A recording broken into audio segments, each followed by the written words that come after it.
दोस्तों आज दिन हो चुका है 13 जनवरी 2022 गुरुवार का और आज के मुख्य समाचार और बड़ी खबरें आपके लिए हाजिर है। मुख्य समाचार में आगे बढ़ने से पहले आइए नजर डालते हैं आज की कुछ महत्वपूर्ण खबरों पर। देश में पहली बार मिले केवल 24 घंटे में 2,45,000 से ज्यादा नए मरीज कोरोना वायरस के। इस तीसरी लहर में भारत में अब एक्टिव केसों की संख्या हो गई है 11 लाख के पार। कोरोना के बढ़ते मामलों के बीच आज पीएम मोदी देश के सभी राज्यों के मुख्यमंत्रियों के साथ करेंगे बैठक। हो सकते हैं कई बड़े फैसले। खाने पीने की चीजों के दाम बढ़ने से रिटेल महंगाई में आया उछाल। आम जनता पर पड़ रही है महीने दर महीने महंगाई की मार। बेजुबान बिटिया से किया गया गैंग रेप, यानी ये बच्ची बोल ये सुन नहीं सकती। रेप के बाद बच्ची को दरिंदों ने फ्लाईओवर पे फेंका। खून इतना निकला कि सड़क हो गई लाल। स्टिंग ऑपरेशन से हुआ बड़ा खुलासा। पीएम मोदी की सुरक्षा में खिलवाड़ हो, इसकी साजिश पहले से ही रची गई थी। मुख्यमंत्री योगी ने खुद दिया है ये बड़ा बयान। तो दोस्तों आज के इस मुख्य समाचार में हम आपको इन्हीं सब और इसी तरह की और भी बड़ी खबरों के बारे में बताने वाले हैं। इसी की वजह से वीडियो को थोड़ा सा भी न भगाएं और देखें ध्यान से आखिर तक, ताकि कोई भी जानकारी मिस ना हो। वीडियो में बढ़े आगे इससे पहले बस आपसे एक छोटी सी रिक्वेस्ट है कि वीडियो को लाइक कर दे और शेयर कर दे, क्योंकि आपका लाइक और शेयर करना ही होता है हमारी मेहनत का फल। तो आइए बिना देर किए चलते हैं सीधे आज की पहली बड़ी खबर की तरफ।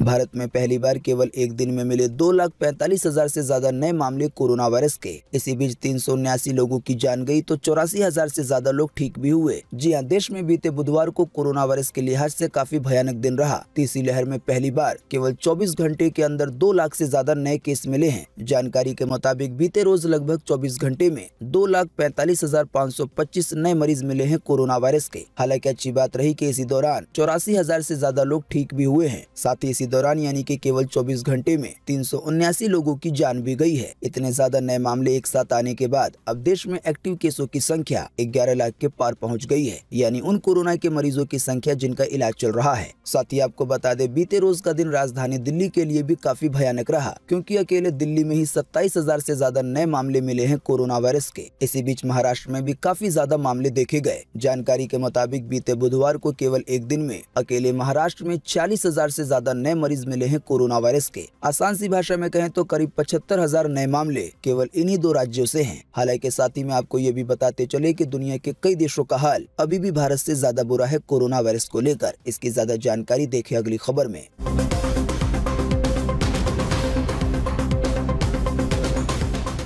बीते रोज एक दिन में पूरी दुनिया में मिले 27 लाख से ज्यादा नए मरीज कोरोना वायरस के। अकेले अमेरिका में दर्ज हुए हैं 6 लाख से ज्यादा नए मामले कोरोना वायरस के। जी हां, ऐसा नहीं है कि कोरोना वायरस केवल हमारे ही देश में तबाही मचा रहा है। आपको बता दें, दुनिया के कई ऐसे देश हैं जहां पर कोरोना के मामलों का हाल भारत से भी बुरा है। जैसे कि काफी दिनों से पूरी दुनिया में नंबर 1 पर है अमेरिका, यानी कि सबसे ज्यादा कोरोना के मामले अमेरिका में ही है। अभी हाल ही में बीते रोज एक बार फिर से केवल एक दिन में 6 लाख से ज्यादा नए मरीज मिले हैं कोरोना वायरस के अमेरिका के अंदर। वहीं फ्रांस में 3 लाख से ज्यादा नए मरीज मिले हैं। इटली में 2 लाख से ज्यादा नए मरीज मिले हैं और स्पेन में भी 1.25 लाख के करीब नए मरीज मिले हैं।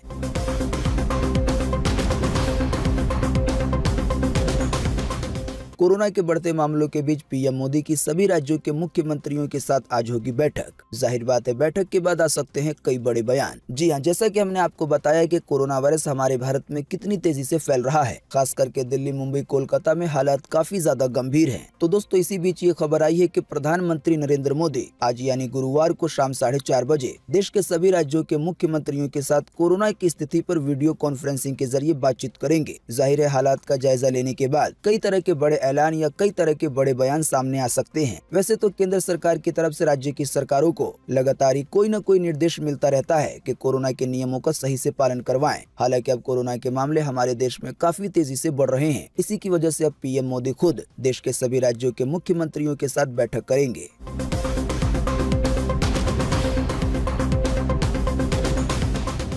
देश में फिर बड़ी महंगाई। खाने पीने की चीजों के दाम बढ़ने से रिटेल महंगाई दिसंबर में बढ़कर हुई 5.59%। जी हाँ, रिटेल महंगाई दर दिसंबर के महीने में बढ़कर 5.59% हो गई है, जो कि दिसंबर से पहले नवंबर के महीने में 4.91% थी। जाहिर सी बात ऐसा हुआ है खाने पीने की चीजों के दाम बढ़ने के कारण। साथ ही भास्कर.com की तरफ से इस बारे में जो आर्टिकल शेयर किया गया है उसमें ये भी जानकारी दी गई है कि महीने दर महीने महंगाई बढ़ रही है। हालांकि महंगाई के आंकड़े भारतीय रिजर्व बैंक के कंफर्ट जोन में बने हुए हैं, क्योंकि आरबीआई का अपना ही अनुमान है कि महंगाई दर 6% के आसपास जा सकती है। बेजुबान बिटिया से ऐसी दरिंदगी के रूह कांप जाए।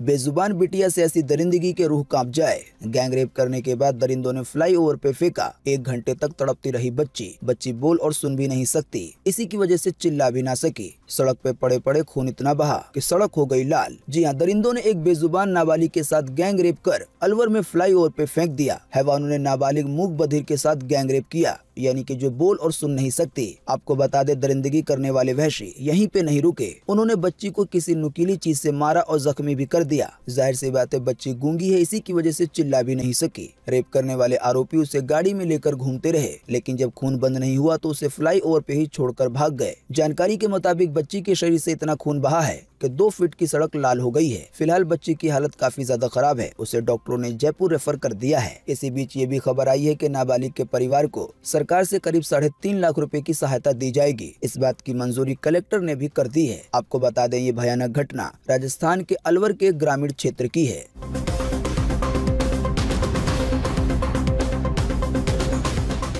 मुख्यमंत्री योगी आदित्यनाथ बोले कि पीएम की सुरक्षा से खिलवाड़ एक पूर्व नियोजित खूनी साजिश थी। स्टिंग ऑपरेशन से हुआ है खुलासा। जी हां, उत्तर प्रदेश के मुख्यमंत्री योगी आदित्यनाथ ने दिल्ली में पार्टी मुख्यालय में कहा कि पंजाब के दौरे के दौरान प्रधानमंत्री नरेंद्र मोदी की सुरक्षा के साथ खूनी साजिश रची गई थी। पीएम की सुरक्षा से खिलवाड़ किया गया, ये एक स्टिंग ऑपरेशन से जाहिर हुआ है। साथ ही सीएम योगी ने कहा कि देश के प्रमुख व्यक्ति के साथ सुरक्षा नियमों का पालन पंजाब सरकार ने नहीं किया। साथ ही सीएम योगी ने कहा कि पीएम के आगमन पर सीएम और सीएस और डीजीपी को स्वयं आना पड़ता है, जबकि वो नहीं आए। दोस्तों, आप में से अक्सर लोग जानते होंगे कि अभी हाल ही में पीएम मोदी पंजाब के दौरे पे गए थे, लेकिन तभी पीएम मोदी की सुरक्षा में चूक हो गई। प्रदर्शन करने वाले काफी सारे लोग पीएम मोदी के काफी नजदीक पहुंच गए थे। इसी के कारण पीएम मोदी का पूरा काफिला एक फ्लाईओवर पे करीब 15 से 20 मिनट तक रुका रहा। जैसे ही ये पूरा मामला हुआ तो उस समय पंजाब पुलिस पर कई तरह के आरोप लगाए गए और पंजाब पुलिस के जो मेन अधिकारी थे उन्हें भी बदल दिया गया। हालांकि अब कुछ दिनों के बाद ये जानकारी आई है, जिसके बारे में मुख्यमंत्री योगी खुद बता रहे हैं कि एक स्टिंग ऑपरेशन से ये पता चला है कि पीएम मोदी की सुरक्षा में चूक होनी है। ये योजना पहले ही बना ली गई थी, यानी मुख्यमंत्री योगी के मुताबिक ये साजिश पहले ही रच ली गई थी। हालांकि अच्छी बात ये रही कि पीएम मोदी सही सलामत निकल आए। दोस्तों, अगली खबर के बारे में बताने से पहले आपके लिए एक बड़ा सर्वे और एक बड़ा सवाल। अगर आप इसमें हिस्सा लेंगे और इसका जवाब देंगे तो इससे काफी कुछ पता चलेगा। दोस्तों, आप में से अक्सर लोग जानते होंगे कि जल्दी देश के 5 राज्यों में विधानसभा के चुनाव होने वाले हैं और उन्हीं में से एक राज्य पंजाब भी है। तो दोस्तों, आपको इसी वीडियो के नीचे कमेंट बॉक्स में ये कमेंट करके बताना है कि इस बार पंजाब में विधानसभा का चुनाव कौन सी पार्टी जीत सकती है, कांग्रेस पार्टी या भाजपा या आम आदमी पार्टी। इस पर आपकी पर्सनल राय क्या है? फटाफट से आप अपना जवाब इसी वीडियो के नीचे कमेंट बॉक्स में लिख डालिए। आपके दिए हुए जवाब से काफी कुछ पता चलता है।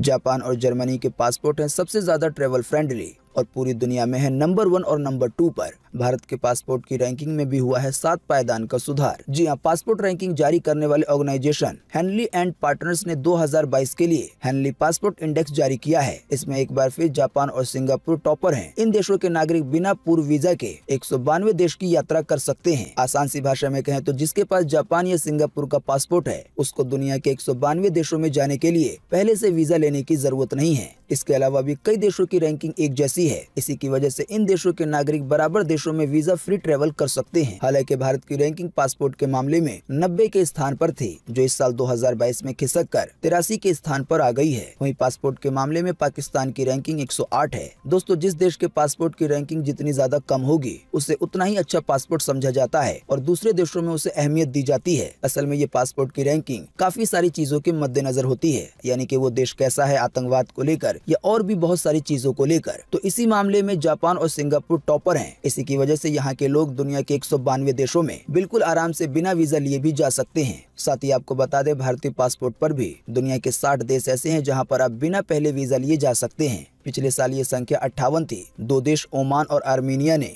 भारतीयों को बिना पूर्व वीजा के यात्रा की मंजूरी दे दी है। आपकी स्क्रीन पर उन टॉप 10 देशों की लिस्ट दिखाई जा रही है जहाँ के पासपोर्ट सबसे ज्यादा पावरफुल हैं। इनमें शामिल है Japan, Singapore, Germany, South Korea, Finland, Italy, Austria, Denmark, France, Netherland, Sweden, Belgium, New Zealand, Norway, Switzerland, UK, USA, Australia, Canada, साथ ही में पोलैंड, हंगरी। तो ये वो देश है जहाँ के पासपोर्ट सबसे ज्यादा पावरफुल हैं। यहाँ के लोगों को जब दूसरे देश में जाना होता है किसी भी काम के लिए या घूमने के लिए, तो ज्यादा परेशानी का सामना नहीं करना पड़ता। लेकिन इसी के साथ दुनिया के 8 ऐसे देश हैं जहाँ का पासपोर्ट सबसे ज्यादा कमजोर माना जाता है। आसान सी भाषा में कहें तो यहाँ के लोग अगर कहीं जाना चाहते हैं तो बहुत ज्यादा चेकिंग की जाती है। इन देशों में शामिल है Sudan, Libya, Bangladesh, Kosovo, North Korea, Nepal, फिलिस्तीन, Afghanistan, Iraq, Syria, Pakistan, Yemen और सोमालिया।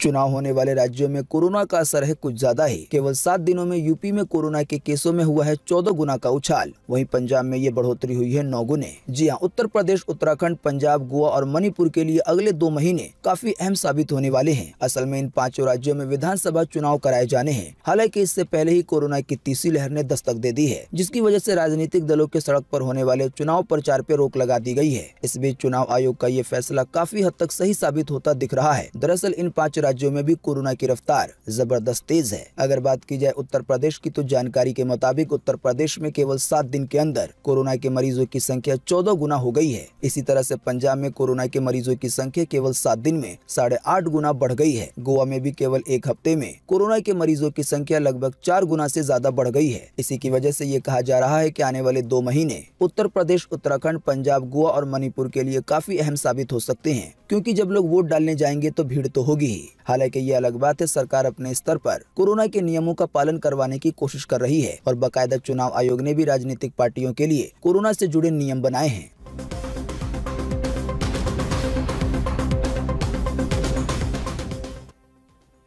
तीसरे टेस्ट मैच के दूसरे दिन का खेल खत्म होने तक भारत ने 2 विकेट पर बनाए हैं 57 रन। अफ्रीका से हम चल रहे हैं 70 रन आगे। जी हां, टेस्ट सीरीज के तीसरे मैच के दूसरे दिन का खेल खत्म होने तक भारत ने दूसरी पारी में 2 विकेट के नुकसान पे 57 रन बना लिए हैं। इसी के साथ टीम इंडिया के पास 70 रन की बढ़त है। फिलहाल क्रीज पे विराट कोहली 14 रन बनाकर और पुजारा 9 रन बनाकर मौजूद है। मैच के दूसरे दिन भारत ने दक्षिण अफ्रीका को 210 रन पे आउट कर दिया था। तो इसी 210 रन के हिसाब से तीसरे टेस्ट मैच में भारत अभी 70 रन से आगे चल रहा है। इस मैच के लाइव प्रसारण आप स्पोर्ट्स से जुड़े चैनलों पर देख सकते हैं। बाकी अगले दिन हम आपको इसका ताजा हाल बता ही देंगे।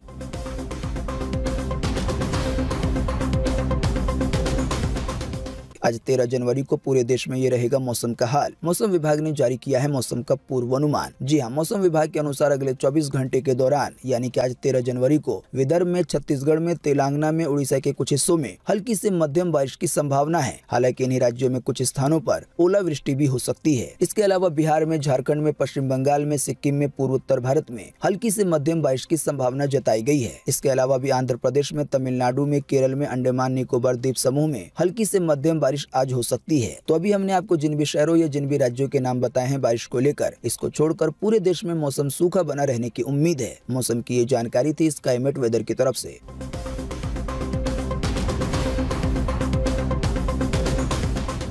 सोना एक बार फिर से हुआ 228 रुपए महंगा। आइए बताएं सोने चांदी के ताजा भाव। जी हां, सोने के दाम में एक बार फिर से बीते बुधवार को 228 रुपए की तेजी देखी गई। इस तेजी के बाद अब आपको 10 ग्राम 24 कैरेट सोना राष्ट्रीय राजधानी दिल्ली में 46,812 रुपए का मिलेगा। अगर बात की जाए चांदी की, तो चांदी के दामों में भी 271 रुपए की तेजी देखी गई है। इस तेजी के बाद अब आपको 1 किलो चांदी राष्ट्रीय राजधानी दिल्ली में 59,932 रुपए में मिलेगी। तो दोस्तों, आज 13 जनवरी 2022 के यही मुख्य समाचार और बड़ी खबरें थी। उम्मीद करते हैं इससे आपको काफी कुछ जानकारी मिली होगी। हम बस इसके बदले में आपसे इतना ही चाहते हैं कि आप इस वीडियो को लाइक कर दें और शेयर कर दें, क्योंकि आपका लाइक और शेयर करना ही होता है हमारी मेहनत का फल। वीडियो देखने के लिए आपका बहुत बहुत धन्यवाद। Thanks for watching.